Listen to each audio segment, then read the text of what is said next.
Warga Kelurahan Bengkong Indah Kecamatan Bengkong yang berdomisili di RT 04, RT 05 dan RT 06 di RW 01 beramai-ramai datangi kantor Lurah Bengkong Kota Batam pada hari Rabu, 6 Maret 2024. Kedatangan warga tersebut bermaksud untuk mengikuti rapat bersama Lurah Bengkong Indah yang sudah dijadwalkan sebelumnya.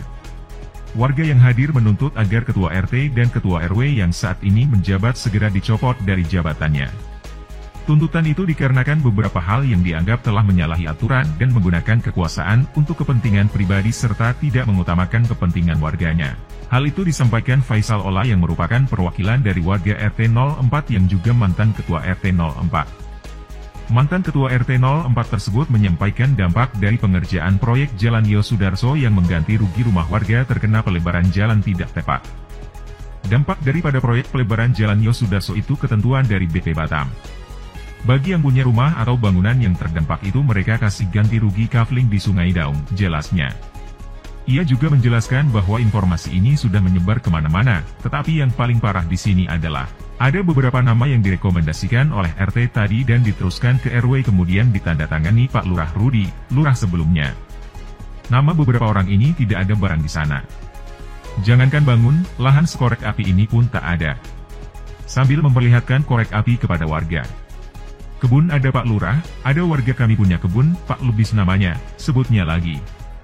Anugerah Rumadi Putra, SSTP, Lurah Bengkong Indah saat menanggapi warga yang hadir di halaman kantor Lurah Bengkong Indah pada Rabu 6 Maret 2024. RT 04 ini, sambung Faisal Ola, RT saya dan Pak RW menyalahgunakan jabatan memanipulasi data di Blok D atau lain sebagainya, di sini keterangannya adalah masuk ke RT 04, padahal jelas-jelas bukan warga RT 04. Ini manipulasi data dengan menggunakan wewenang jabatan, maka kami minta Pak Lurah, copot, jabatan RT ini paling lama 1 minggu, ucap Faisal Ola, dan disambut riuh tepuk tangan dan ucapan, setuju, dari warga yang hadir. Jadi kami minta kepada Pak Lurah, copot karena telah menyalahgunakan jabatan ini, sambungnya.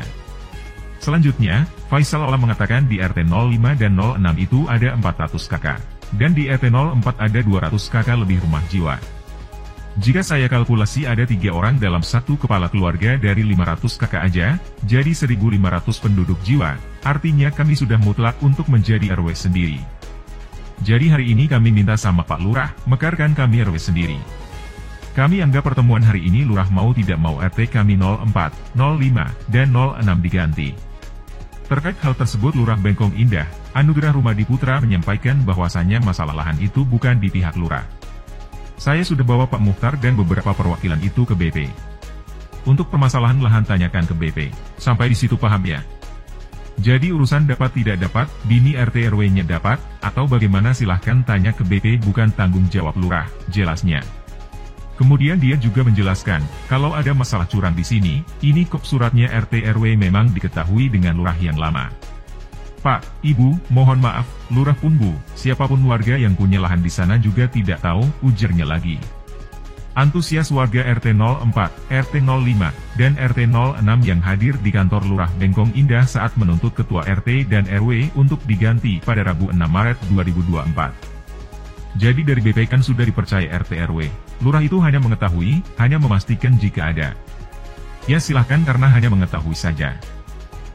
Selanjutnya, Lurah Bengkong Indah itu juga menjelaskan terkait permasalahan dan tuntutan warga kepada RT dan RW yang menjabat saat ini, Lurah belum bisa memastikan secepatnya untuk menggantikan.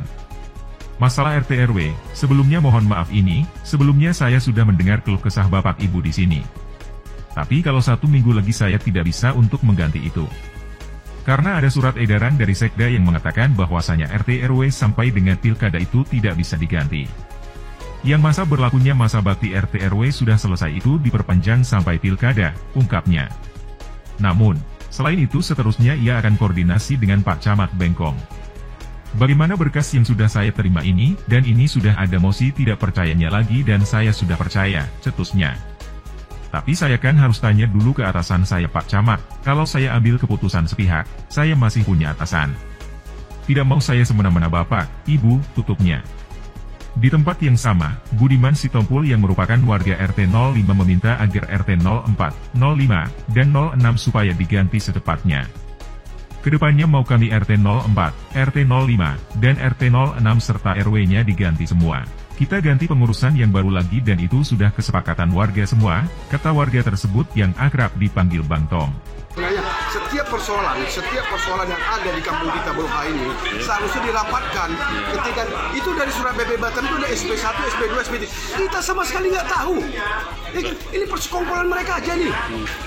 Kalau pernyataan Pak Lurah tadi terkait surat edaran dari Sekda apa Pak? Ya, itu surat edarannya?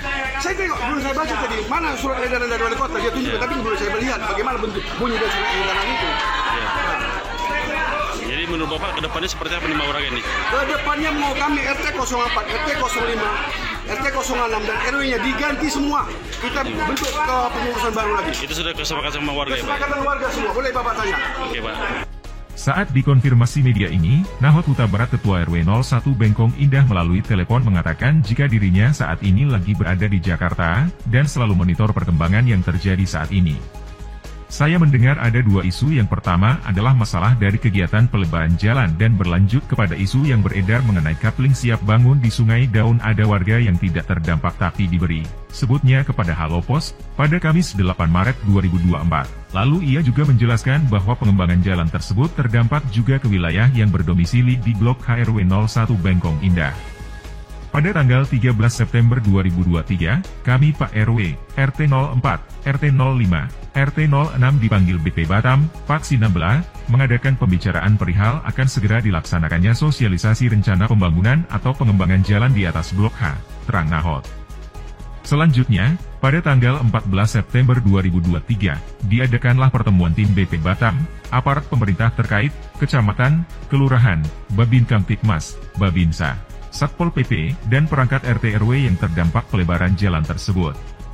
Dan pada kesempatan ini pihak BP Batam mendistribusikan SP surat pernyataan pertama di mana SP tersebut dikeluarkan sebanyak 3 kali, untuk diinformasikan kepada warga terdampak, SP1 pada tanggal 14 September 2023, SP2 tanggal 21 September 2023 dan SP3 tanggal 24 September 2023, kata Nahot. Selanjutnya, Ketua RW 01 tersebut mengatakan pada pertemuan tanggal 13 September 2023 pihak BP Batam menginstruksikan kepadanya beserta perangkat RT untuk warga yang terdampak pelebaran jalan tersebut agar segera mengumpulkan data, fotokopi KTP dan KK, yang dilampirkan pada surat pengantar untuk masing-masing warga terdampak yang ditandatangani oleh Ketua RT yang wilayahnya terdampak, Ketua RW setempat, dan Lurah. Pada kesempatan ini juga pihak BP Batam, Pak Sinambela, menginformasikan bahwa warga terdampak tersebut akan mendapatkan kapling siap bangun, KSB, dan proses pengumpulan data warga terdampak dilakukan oleh Ketua RT 04 dan RT 05, ungkapnya lagi. Nahot juga menjelaskan, pada waktu pembentukan Panitia Bengkong Got Talent tanggal 20 Oktober 2023, saya dihubungi Pak Sinambela BP Batam untuk merapat ke Gogo. Maka saya dengan Pak Rizal datang merapat ke Gogo. Pada waktu inilah dimintakan Pak Sinambela agar data RT RW 01 disertakan data surat pengantar untuk mendapatkan KSB. Pesan Pak Sinambela untuk tidak disebarluaskan. Yang jelas kami tidak ada menyebarluaskan, tapi pertanyaan, siapa ya yang menyebarluaskan sampai belakangan ini membuat kegaduhan? Disitulah disampaikan ke saya dan Rizal menanyakan berapa jumlah RT semua dan tolong semua RT diikut sertakan, jadi bukan permintaan kami. Pak Lurah juga menelepon ke saya mengatakan itu semacam reward buat RT dan RW setempat yang kerjasamanya baik, sebut Nahot. Masih kata Nahot, maka total surat pengantar yang dipersiapkan tersebut sebanyak 21 kafling yaitu melalui RT 05 ada 9 warga terdampak ditambah Ketua RT 05 dan Ketua RT 06 jadi total 11 warga. Lalu yang melalui RT 04 ada 5 warga terdampak ditambah Ketua RT 01, RT 02, RT 03 dan RW jadi total 10 warga, terangnya lagi. Ketua RW 1 tersebut juga mengatakan yang ada di RT 3, RT 2, RT 1, RT 6 kenapa alamatnya di RT 4 dan RT 5, karena yang terdampak itu di RT 4 dan RT 5. Jadi kami buatlah RT 6 masuklah ke RT 5, dan RT 1, RT 2, RT 3 dan RT 4 itu masuk ke RT 4, tetapi itu saya sendiri yang membuat kebijakan, artinya tidak manipulasi data, supaya masuk ke wilayah terdampak. Dan seterusnya untuk ditandatangani RT-nya masing-masing yang terdampak, yaitu RT 4 dan RT 5 dan saya selaku RW 1. Namun, RT 1 tidak jadi diikut sertakan menerima pemberian BP Batam tersebut, karena ada beberapa hal pertimbangan. Saat ditanyakan mengapa ada warga yang mendapatkan kafling padahal yang bersangkutan sama sekali tidak terdampak dan juga bukan perangkat RT dan RW, Nahot hanya menjawab itu sebelumnya sudah saya ingatkan. Itu sudah saya ingatkan kepada ketua RT yang terdampak namun tetap saja dibuat. Ya beginilah jadinya, jelas Nahot. Selanjutnya, ucap Nahot, masuklah tahun baru 2024, kami tidak ada berupaya menghubungi Pak Sinambela. Berjalanlah kegiatan pemilu, sempat terlupa dengan hal sedang hangat ini, tiba-tiba di masing-masing WhatsApp warga terdampak masuklah informasi dari BP Batam agar segera melunasi tagihan. Setelah kami baca dengan cermat rupanya perihal KSB di Seidaun. Dikarenakan adanya keresahan di warga kenapa RT dan RW yang tidak berlokasi di RT 04 dan RT 05 mendapatkan KSB. Hal ini saya tanyakan ke Pak Sinambela. Jawaban Pak Sinambela itu pemberian kami, tutup Nahot. Dari Batam, Kepulauan Riau, Halo Pos melaporkan.